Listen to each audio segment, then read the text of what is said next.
بسم الله الرحمن الرحيم نحمده ونصلي ونسلم على رسوله الكريم أما بعد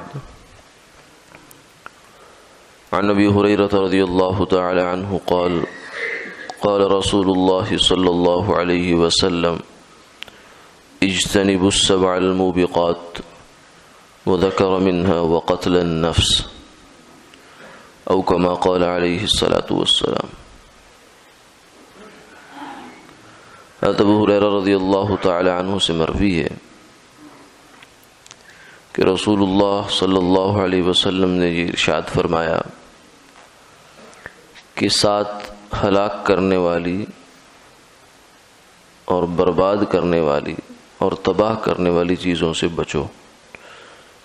جن میں سے ایک کسی جان کا مارنا بھی ہے۔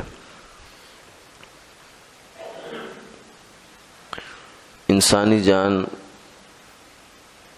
کی حرمت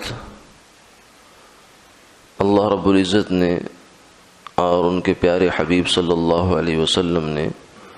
مختلف انداز میں سمجھائی ہے۔ قرآن پاک میں ہے کہ جو بندہ کسی بے گناہ انسان کو مارتا ہے تو وہ گویا کہ پورے انسانوں کا قاتل ہے، اور دوسری جگہ فرمایا کہ جو بندہ کسی مسلمان آدمی کو جان بوجھ کر مارتا ہے، غلطی سے نہیں بلکہ جان بوجھ کر مارا، اسے پتہ ہے کہ میں اسی کو مار رہا ہوں، چاہے اس کی وجہ کچھ بھی تھی، یعنی ایسی وجہ تھی کہ جس کی وجہ سے قتل اس کی سزا نہیں بنتی تھی، تو قتل سے کم کوئی بھی سزا ہو سکتی تھی، لیکن قتل کرنا، اس کی جان لینا، یہ اس کی سزا نہیں بنتی تھی۔ تو جس آدمی نے کسی مسلمان کو اس وجہ سے مارا، اس بنیاد پر مارا، تو اس کی جزا اور سزا جہنم ہے ہمیشہ ہمیشہ۔ یعنی شرک کے بعد اور کفر کے بعد جس گناہ پر اتنی سخت وعید ہے وہ قتل کا گناہ ہے۔ کسی جان کو، بے گناہ جان کو مارنا، اس پر اتنی سخت وعید ہے۔ اور سرکار دو عالم صلی اللہ علیہ وسلم نے فرمایا کہ قیامت والے دن جو حقوق العباد میں سے، حقوق اللہ میں سے تو پہلا سوال نماز کا ہے، لیکن حقوق العباد جو لوگوں کے آپس کے معاملات ہیں، ان کے اندر سب سے پہلا سوال وہ خون کا ہوگا،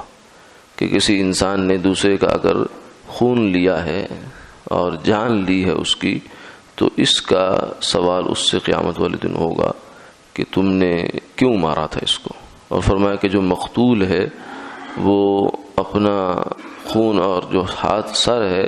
وہ لے کر آئے گا اور کہے گا، اللہ کے حضور یہ درخواست کرے گا، بات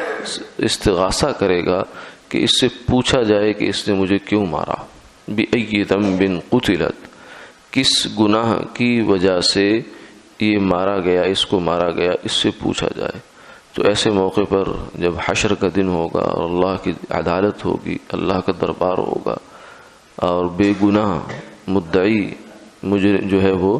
سامنے ہوگا مقتول، تو انسان کے پاس کیا چارہ ہوگا۔ اس لیے دنیا میں فرمایا کہ اس چیز سے بچ جاؤ،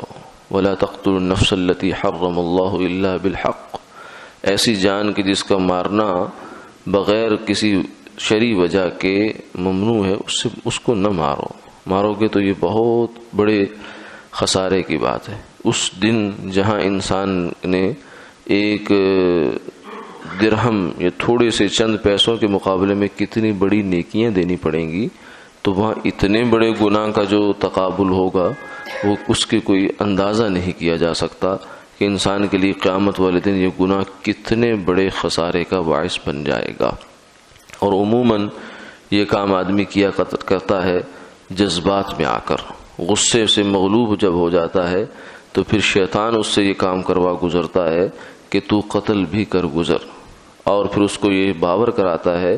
کہ تو بڑا بہادر ہے، تو بڑی چیز ہے، تو نے یہ کام کر دیا، عام لوگ تو یہ کام کر ہی نہیں سکتے۔ اس کو تھپکی بھی دیتا ہے، شاباش بھی دیتا ہے، انعام بھی دیتا ہے، لیکن قیامت والے دن اس شخص کا کوئی بھی حامی و ناصر نہیں ہوگا۔ اللہ تعالیٰ حفاظت فرمائے۔ آمین آمین یا رب.